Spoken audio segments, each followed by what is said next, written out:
Mark chapter 5.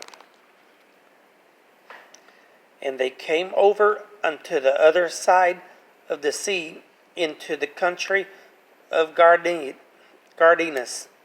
And when he was come out of the ship, immediately there met him out of the tombs a madman with an unclean spirit, who had his dwelling among the tombs, and no man could bind him, no, not with chains, because that he had been often bound with fetters and chains, and the chains had been plucked asunder by him, and the fetters broken in pieces, neither could any man tame him.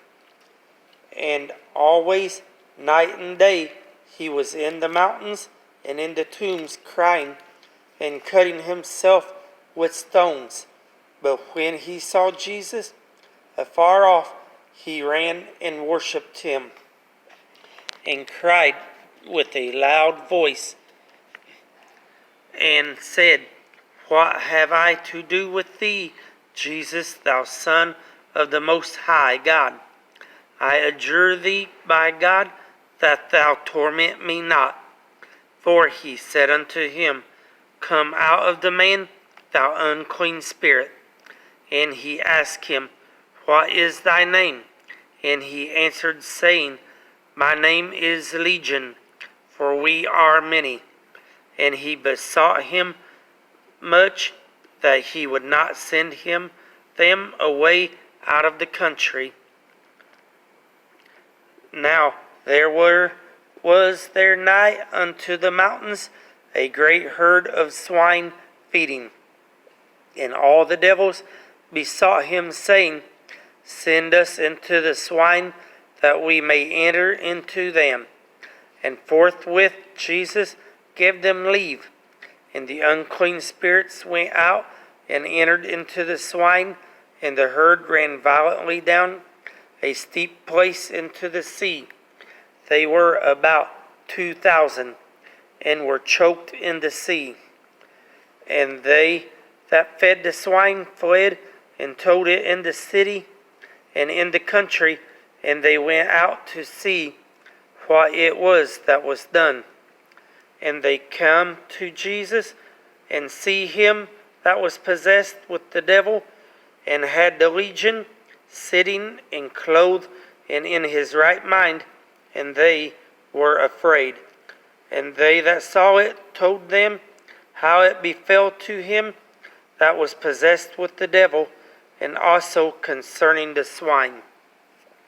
And they began to pray him to depart out of their coast. And when he was come into the ship, he that had been possessed with the devil prayed him that he might be with him. Howbeit Jesus suffered him not, but saith unto him, Go home to thy friends, and tell them how great things the Lord hath done for thee, and hath had compassion on thee. And he departed, and began to publish in Decapolis how great things Jesus had done for him, and all men did marvel. And when Jesus was passed over again by ship unto the other side, much people gathered unto him, and he was nigh unto the sea.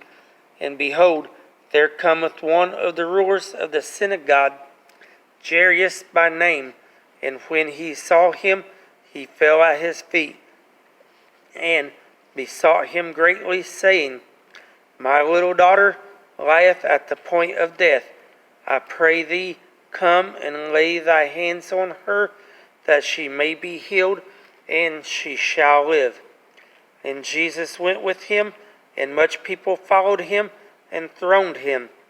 And a certain woman which had an issue of blood 12 years, and had suffered many things of many physicians, and had spent all that she had, and was nothing bettered, but grew worse. When she had heard of Jesus, came into the press behind, and touched his garment. For she said, If I may touch but his clothes, I shall be whole. And straightway the fountain of her blood was dried up, and she felt in her body that she was healed of that plague. And Jesus, immediately known in himself that virtue had gone out of him, turned him about in the press and said, Who touched my clothes? And his disciples said unto him, Thou seest the multitude thronging thee, and sayest thou, Who touched me? And he looked around about to see her that had done this thing. But the woman, fearing and trembling, knowing what was done in her, came and fell down before him, and told him all the truth. And he said unto her, Daughter, thy faith hath made thee whole. Go in peace, and be whole of thy plague.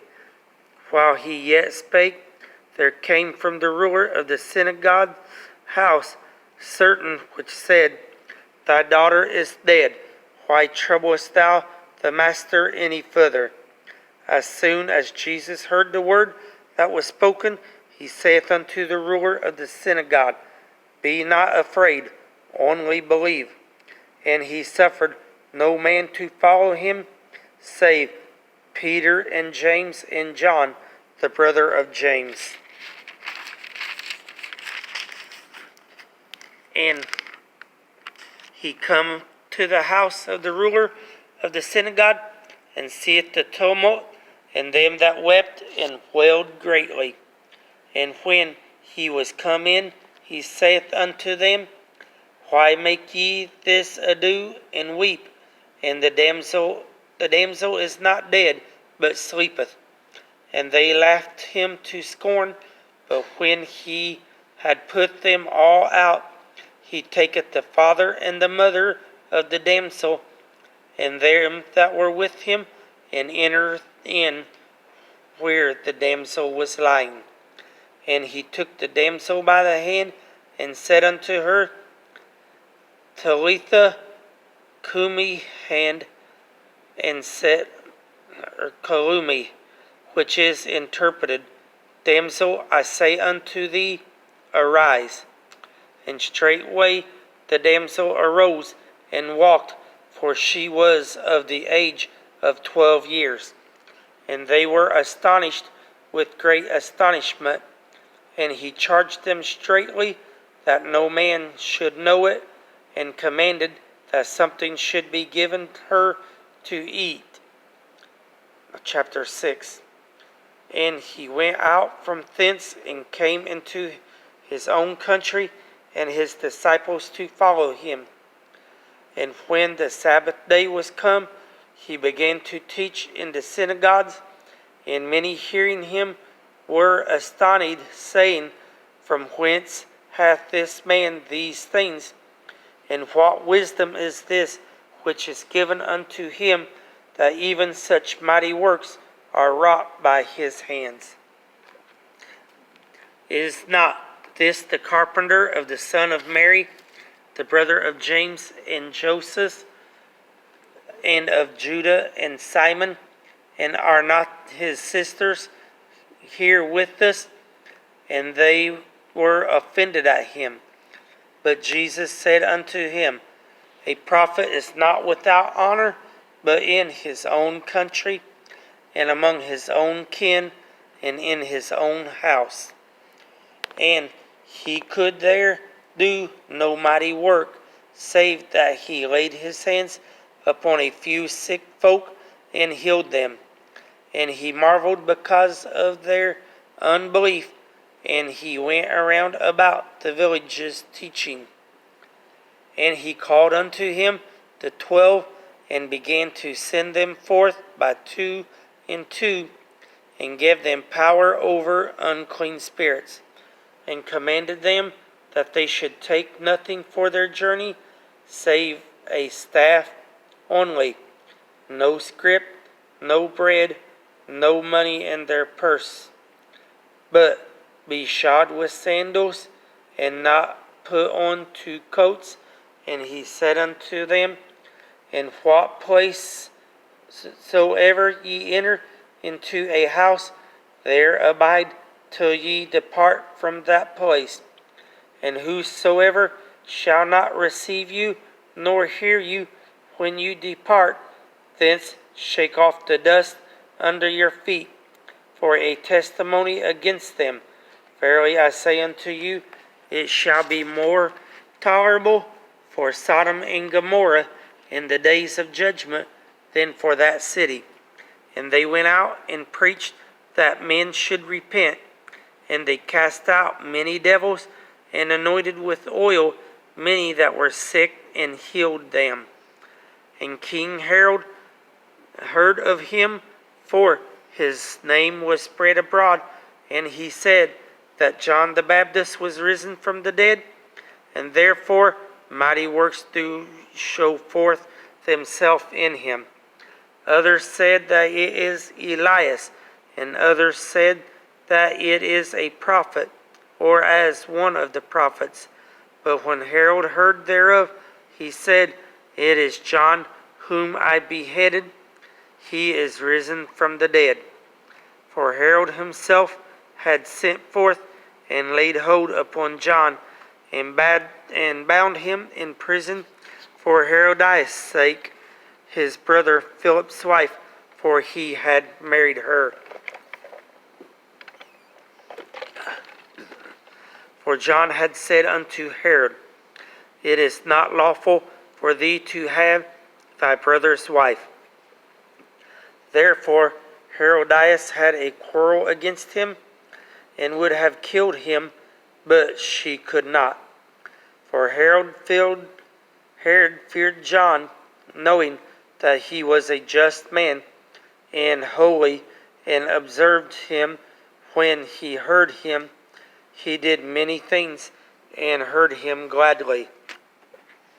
And when a convenient day was come, that Herod on his birthday made a supper to his lords, high captains and chief estates of Galilee. And when the daughter of said Herodias came in and danced and pleased Herod and them that sat with him, the king said unto the damsel, Ask of me whatsoever thou wilt, and I will give it to thee. And he sware unto her, Whatsoever thou shalt ask me, I will give it thee unto the half of my kingdom. And he went forth and said unto her mother, What shall I ask? And she said, The head of John the Baptist. And she came in straightway with haste unto the king, and asked, saying, I will that thou give me by and by in a charger the head of John the Baptist. And the king was exceeding sorry, yet for his oath's sake, and for their sakes which sat with him, he would not reject her. And immediately the king sent an executioner, and commanded his head to be brought. And he went and beheaded him in prison, and brought his head in a charger, and gave it to the damsel, and the damsel gave it to her mother. And when the disciples heard of it, they came and took up his corpse, and laid it in a tomb.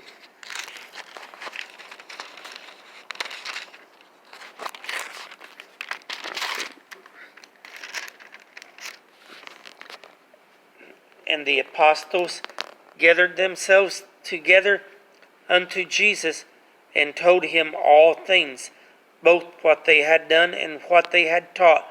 And he said unto them, Come ye yourselves apart into a desert place, and rest a while. For there were many coming and going, and they had no leisure so much as to eat.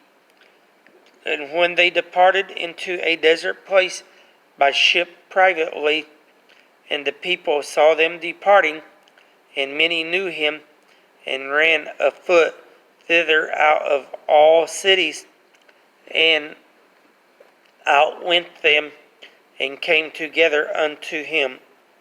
And Jesus, when he came out, saw much people, and was moved with compassion toward them, because they were as sheep not having a shepherd, or because they were as sheep not having a shepherd.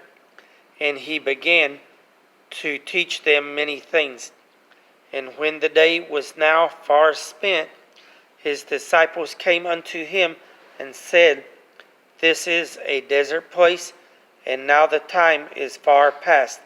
Send them away, that they may go into the country round about, and into the villages, and buy themselves bread, for they have nothing to eat. He answered and said unto them, Give ye them to eat. And they say unto them, Shall we go and buy 200 pennyworth of bread, and give them to eat? And he said unto them, How many loaves have ye? Go and see. And when they knew, they say, 5 and 2 fishes. And he commanded them to make all sit down by companies upon the green grass. And they sat down in ranks by hundreds and by fifties. And when he had taken the 5 loaves and the 2 fishes, he looked up to heaven, and blessed, and brake the loaves, and gave them to his disciples to set before them. And the 2 fishes divided he among them all, and all did eat. They did all eat, and were filled. And they took up 1,200 basketful of fragments, and of the fishes, and they did eat. Of the loaves were about 5,000 men. And straightway he constrained his disciples to get into the ship, and to go to the other side before unto Bethsaida, while he sent away the people. And when he had sent them away, he departed into a mountain to pray. And when even was come, the ship was in the midst of the sea, and he alone on the land. And he saw them toiling in rowing, for the wind was contrary unto them. And about the 4th watch of the night he cometh unto them, walking upon the sea, and would have passed them by. But when they saw him walking upon the sea, they supposed it had been a spirit, and cried out. For they all saw him, and were troubled. And immediately he talked with them, and saith unto them, Be of good cheer, it is I, be not afraid. And he went up unto them into the ship, and the wind ceased, and they were sore amazed in themselves beyond measure, and wondered. For they considered not the miracle of loaves, for their heart was hardened. And when they had passed over, they came into the land of Gennesaret, and drew to the shore. And when they were come out of the ship, straightway they knew him, and ran through the whole region round about, and began to carry about in beds those that were sick, where they heard he was. And whithersoever he entered into the villages, or cities, or country, they laid the sick in the streets, and besought him that they might touch, if it were but the border of his garment. And as many as touched him were made whole. A story about the King Herod. It really puts me in mind of a phrase or saying I have heard, said, and read. In my opinion, it kind of proves it. Sin will take you further than you ever wanted to go. In my opinion, that's what happened to that king.